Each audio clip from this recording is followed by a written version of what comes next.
Asus ZenFone 6 अभी फ़िलहाल मैं यूज कर रहा हूँ। आप कहोगे भाई ऐसे कैसे, तो ये मेरे पास है Redmi का Note 5 Pro, जिसके लिए आसूस ZenFone 6 का एक पोर्ट रोम आ चुका है, जिसे फ़िलहाल मैं कुछ टाइम से यूज कर रहा हूँ और मुझे काफ़ी कुछ चीज़ें यहाँ पे अच्छी देखने को मिली है, जो कि आपके साथ इस वीडियो के अंदर शेयर करने वाला हूँ। और इसे इंस्टॉल कैसे करना है वो मैं आपको कंप्लीट डिटेल देने वाला हूँ। तो अगर आप एक Redmi के Note 5 Pro के यूजर्स हो और इस UI को अपने फ़ोन के अंदर डालना चाहते हो और यूज करना चाहते हो, तो वीडियो को पूरा एंड तक जरूर वॉच करें, क्योंकि यहाँ पे आपको मिलने वाला है कंप्लीट डिटेल इस UI के बारे में और क्या कुछ आपको यहाँ पे वर्किंग मिलता है उसके बारे में भी। तो आज की वीडियो को शुरू करते हैं।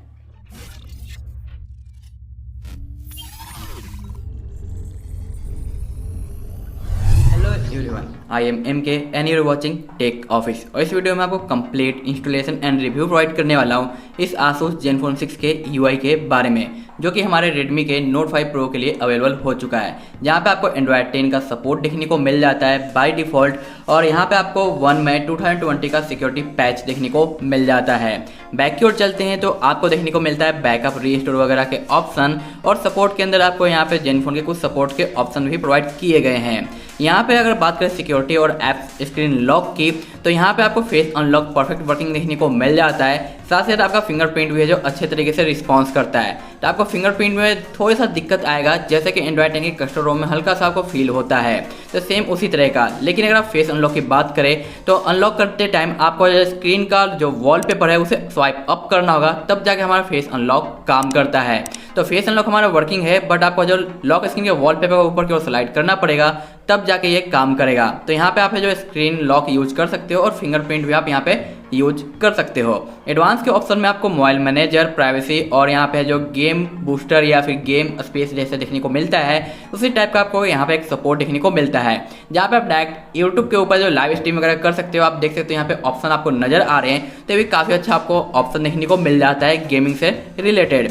वहीं पे आपको ट्विंस ऐप देखने को मिलता है, जहाँ पे ऐप क्लोन वगैरह आप कर सकते हो, और ड्यूल स्पेस जैसे कि हमें MIUI के अंदर देखने को मिलता है, सेम उसी तरीके से ये काम करता है और ये वर्किंग भी है, जो कि आप देख सकते हो। अभी क्लोन ऐप्स मैंने मैसेजिंग का किया है, जो कि आपको नज़र आ रहा है। वहीं पे इसके साथ आपको मिलता है साउंड रिकॉर्डर, जो कि परफेक्ट वर्किंग है, ऑलरेडी मैंने टेस्ट कर लिया है। ये पहले से रूटेड नहीं मिलता है, बट अगर आप ओल्ड एप्लीकेशन को रीस्टोर करना चाहते हो माइग्रेट के थ्रू, तो आपको रूट करना पड़ेगा। लेकिन यहाँ पे एक छोटी सी कमी मिलती है कि आपका नेट सेफ्टी पास नहीं है, तो यहाँ पे आपको नेट सेफ्टी मैनुअली पास करना पड़ेगा। मैंने पहले भी कई सारे वीडियो में बताया कि कैसे इसे पास करना है, तो आप उस वीडियो को वॉच कर लेना। उसके बाद आप नेट सेफ्टी को पास करके बैंकिंग का ऐप यूज कर सकते हो। बाय डिफ़ॉल्ट आपको यहाँ पे कोई भी कैमरा देखने को नहीं मिलता है, बट मैं अभी फिलहाल यूज कर रहा हूँ Gcam का FX वर्जन, जो कि अच्छे तरीके से काम करता है। तो आपका जो भी फेवरेट कैमरा है वो आप यहाँ पे यूज कर सकते हो, बट सम टाइम कुछ कैमरेज आपको क्रैश होते हुए नजर आएंगे। जैसा कि आप देख सकते हो कि जो FX का वर्जन है ये नॉर्मल मोड पे काम कर रहा है, बट यहाँ पे आपका जो वीडियो मोड जैसे मैं इनेबल करता हूँ तो ये क्लोज हो जाता है। तो आप कोई दूसरे कैमरे का यूज कर सकते हो, जो कि आप पहले से यूज करते हुए आए हो। यहाँ पे जो इसका गैलरी है ये भी आपको वर्केबल देखने को मिलता है, और नेट सेफ्टी पास न होने की वजह से आपका जो प्ले स्टोर है वो भी सर्टिफाइड नहीं रहता है, तो यहाँ पर प्रॉब्लम आएगा। सेटिंग के अंदर आप इसके पावर मेन्यू को कस्टमाइज कर सकते हो, इसके UI के अंदर क्या चेंजमेंट आना चाहिए वो भी आप खुद से कंट्रोल कर पाओगे। यहाँ पे जो AnTuTu का स्कोर है बाकी तो जितने भी कस्टम रोम आते हैं उनसे मुझे थोड़ा सा डाउन लगा है, फिर भी काफ़ी हद तक है जो सिमिलर ही है, जो कि आपको 149,591 का देखने को मिलता है, जो कि सही है। बट गेमिंग अगर आप करते हो हैवी तो आपको प्रॉब्लम देखने को मिलेगा। यहाँ पे एडवांस्ड मैनेजर देखने को मिल जाता है और YT म्यूजिक प्लेयर, जो कि बाय डिफ़ॉल्ट यहाँ पे दिया गया है, तो आप इसका यूज है जो करने के अंदर आपको देखने को मिल जाता है। यहाँ पे कलर कोलैबोरेशन, जो कि यहाँ पे नाम डिफरेंट रखा गया है, बट ये वर्किंग है। नाइट मोड भी आप यहाँ पे यूज कर पाओगे, तो नाइट मोड के अंदर भी कोई इशू देखने को नहीं मिलता है, और रोटेशन भी आपको अच्छे से वर्केबल देखने को मिल जाता है। डिस्प्ले के फॉन्ट साइज वगैरह भी दिए गए हैं, और 140 के आसपास आपको यहाँ पे फॉन्ट प्रोवाइड किए गए हैं, जो कि आप यहाँ पे यूज कर सकते हो। तो काफ़ी बेहतरीन और काफ़ी ज़्यादा ह्यूज फॉन्ट का लुक प्रोवाइड किए गए हैं, जो कि अप्लाई करके काफ़ी बेहतरीन से UI में चेंज कर सकते हो। बेहतरीन लुकिंग है जो आप यहाँ पे कर सकते हो इनेबल इस फ़ॉन्ट का यूज करते हुए। तो ये चीज़ मुझे काफ़ी अच्छा लगा, जो कि फ़ॉन्ट बहुत सारे यूजर्स को पसंद आता है, बट मैं बाय डिफ़ॉल्ट ही फ़ॉन्ट ज़्यादा यूज करता हूँ, तो ये डिपेंड करता है आपके ऊपर। यहाँ पे बाय डिफ़ॉल्ट आपका स्पीड मीटर है जो डिसेबल रहेगा, तो आप इसे इनेबल कर सकते हो। और आप देख सकते हो यहाँ पे वोल्टी का भी आइकन देखने को मिल जाता है, और जियो का नेटवर्क भी काफ़ी ज़्यादा स्टेबल है, तो आपको जियो से रिलेटेड या फिर अदर सेलुलर से रिलेटेड कोई भी प्रॉब्लम देखने को नहीं मिलेगा। सिस्टम नेप बार भी आपको कंट्रोल मिलता है, जो कि बाय डिफॉल्ट आपको नेप बार पे सेट मिलेगा, यानी 3 आइकन देखने को मिल जाते हैं। बट आप यहाँ पे एंड्रॉइड 10 के नेप बार वगैरह को इनेबल कर सकते हो और इसका कस्टमाइजेशन भी कर सकते हो, जो कि सेंसिटिविटी वगैरह है तो ये भी आप कंट्रोल कर पाओगे। क्योंकि सेटिंग का लेआउट आपको मिल जाता है, 100 वगैरह करना है या फिर जैसा है वैसा रखना है, वो भी आपको देखने को मिल जाता है। वहीं पे बाकी तो जो ऑप्शंस है वो भी आपको वर्केबल देखने को मिलते हैं। साउंड के पैनल में आपको मिल जाता है कंप्लीट म्यूट और यहाँ पे सिंक, वॉल्यूम, आउटडोर मोड वगैरह भी आपको देखने को मिलता है और ऑडियो विजार्ड का भी एक ऑप्शन देखने को मिलता है, जो कि यहाँ पे आप इसका यूज कर सकते हो, जो कि देखने में काफ़ी ज़्यादा ब्यूटीफुल सा लुक में नज़र आता है। यहाँ पे यूज पर्सनल प्रोफाइल वगैरह भी आप कंट्रोल कर सकते हो, मैनेज कर सकते हो, तो ये भी काफ़ी अच्छा खासा ऑप्शन दिया गया है। यहाँ पे आपको वो वाईफाई का फैसिलिटी भी मिलता है, बट कनेक्ट करने पर वो वाईफाई कुछ भी वर्किंग आपको देखने को नहीं मिलता है। फर्स्ट टाइम में आप अगर सिम 2 पे सिम 1 को डाल रहे हो, यानी सिम 2 यूज कर रहे हो सिम 1 नहीं, तो आपको यहाँ पे सिम सिलेक्शन करना पड़ेगा, अदरवाइज नो सिम डिटेक्ट करेगा और आपका जो इंटरनेट काम नहीं करेगा। रही बात कॉलिंग, तो यहाँ पे आप जियो से कॉल कर सकते हो, बट वीडियो कॉल अभी फिलहाल मुझे वर्किंग देखने को नहीं मिला है, तो उम्मीद करते हैं कि ये शायद इन फ्यूचर फिक्स कर दिया जाएगा।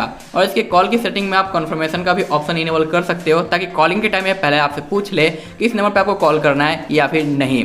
और यहाँ पे जो आपको कॉल रिकॉर्डिंग मिलता है ये भी आपका वर्किंग है, और इसे इनेबल करने के बाद आप देख सकते हो ऊपर का कलर है जो चेंज हो जाता है। तो यहाँ पे कॉलिंग काफ़ी सही लगा और वर्केबल भी है, इसमें आपको कोई भी प्रॉब्लम देखने को नहीं मिला। पैनल की बात करें तो आपको कैलकुलेटर का शॉर्टकट, स्क्रीनशॉट, स्क्रीन रिकॉर्डर और ऑडियो विजार्ड, हॉटस्पॉट और बाकी अदर ऑप्शन भी देखने को मिल जाते हैं। यहाँ पे अगर डार्क थीम की बात करें तो ये भी आपको वर्केबल देखने को मिल जाता है, लोकेशन और यहाँ पे स्कैन का ऑप्शन मिलता है। जैसे कि बाकी अदर डिवाइसेज के अंदर हमें सिक्योरिटी ऐप नजर आता है, सेम उसी टाइप से आपको यहाँ पे भी देखने को मिल जाता है। और यहाँ पे अगर मैंने अभी इसका हॉटस्पॉट ऑन किया है तो आप देख पाओगे कि यहाँ पे ये डिटेक्ट कर रहा है, तो इसका हॉटस्पॉट भी है जो वर्केबल है, और हॉटस्पॉट और वाईफाई में आपको कोई भी प्रॉब्लम देखने को नहीं मिलेगा। और ये सेम सिक्योरिटी ऐप जैसा कि हमारे MIUI में देखने को मिलता है, कुछ उसी टाइप का आपको देखने को मिलता है, जैसे क्लीनर है, डेटा यूजेज है और प्राइवेसी सिक्योरिटी है और मेमोरी क्लीन वगैरह है, तो कुछ उसी तरीके से ये काम करता है, बस UI के अंदर आपको चेंजमेंट देखने को मिल जाता है। अब रही बात कि इसे फ्लैश कैसे करना है, तो फ्लैश करने के लिए बस एक सिंगल फाइल की आपको जरूरत पड़ने वाली है, जिसका लिंक आपको डिस्क्रिप्शन में मिल जाएगा। उसके बाद आपको सेटिंग के अंदर इन करना है और जो भी आप रोम यूज कर रहे हो, चाहे आपका MIUI का हो या फिर कोई कस्टम रोम हो, उसके बाद आपको इसके गूगल के अकाउंट पे आना है और अपने अकाउंट को रिमूव कर देना है। तो यहाँ पे आप देख सकते हो कि मेरे पास है गूगल का एक अकाउंट लॉग इन, जिसे मुझे जो यहाँ से रिमूव करना होगा। अगर आप ये रिमूव नहीं करते हो तो नेक्स्ट टाइम लॉग इन करते टाइम आपको प्रॉब्लम देखने को मिलेगा, और जब भी आप लॉग आउट करोगे तो यहाँ पे आपका एक और वेरिफिकेशन लेगा, चाहे आपका लॉक स्क्रीन हो या फिर आपका है जो फिंगरप्रिंट का यूज हो। उसके बाद आपको यहाँ पे स्विच ऑफ करके $T में इन करना है। तो उसके लिए आपको लॉन्ग प्रेस करना है। मैं अभी फिलहाल एक ऐप यूज कर रहा हूँ जो कि डायरेक्ट हमें लेके जाता है इसके रिकवरी के ऑप्शन पे, तो मैं उसके थ्रू स्विच करता हूँ। आप ऑन ऑफ करके है जो स्विच कर सकते हो। TWRP में स्विच कर जाने के बाद आपको सबसे पहले वाइप पे आना है। एडवांस वाइप पे जितने भी ऑप्शन नजर आ रहे हैं सभी को आपको सिलेक्ट कर लेना है। बस इंटरनल स्टोरेज और माइक्रो SD और USB OTG को छोड़ देना है। आप चाहो तो ऑफिशियल या ऑरेंज फॉक्स या कोई भी अदर TWRP का यूज कर सकते हो। मैं अभी यहाँ पे पिच ब्लैक का यूज कर रहा हूँ। कंप्लीट वाइप हो जाने के बाद आपको होम बटन, उसके बाद इंस्टॉल के ऑप्शन पे और अपने फाइल को ब्राउज करना है, जहाँ पे आपको देखने को मिल जाता है आपका फाइल जो कि आपने डाउनलोड करके रखा है। ये रहा हमारा ZenFone 6 EY6 पोर्ट। इसे सेलेक्ट करके आपको स्वाइप कर देना है और कुछ सेकंड का वेट करना है। कंप्लीट फ्लैश बस आपको एक बार वाइप कैचेज करना है और रिबूट पे टैप करके थोड़ा सा वेट करना है, क्योंकि फर्स्ट बूट पे आपको 5 मिनट का टाइम लग सकता है। और यहाँ पे आप देख सकते हो कि ZenFone का लोगो आ चुका है, जहाँ पे पावर्ड बाय आपको एंड्रॉयड देखने को मिलता है। कुछ ही सेकंड के बाद ये ऑन हो जाएगा और आपको कुछ इस तरह का यूजर इंटरफेस देखने को मिलेगा। अब यहाँ पे आप कंप्लीट सेटअप करके इसे यूज कर पाओगे।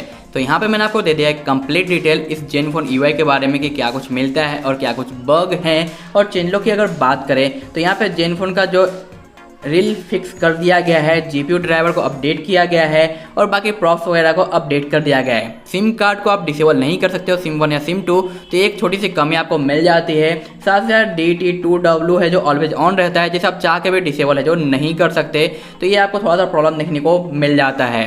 बाकी यहाँ पे जितनी भी चीज़ें थी वर्किंग मैंने आपको जो शो कर दिया। वीडियो पसंद आया तो एक लाइक जरूर करें, नहीं पसंद आया तो आप डिसलाइक भी कर सकते हो। और इसी तरह के इंटरेस्टिंग रोम्स के रिव्यू और अपडेट के बारे में जानकारी चाहिए तो चैनल को सब्सक्राइब करके बेल आइकन को ऑल पे जरूर सेट कर लें। मैं मिलता हूँ आपसे नेक्स्ट वीडियो में, तब तक के लिए बाय बाय।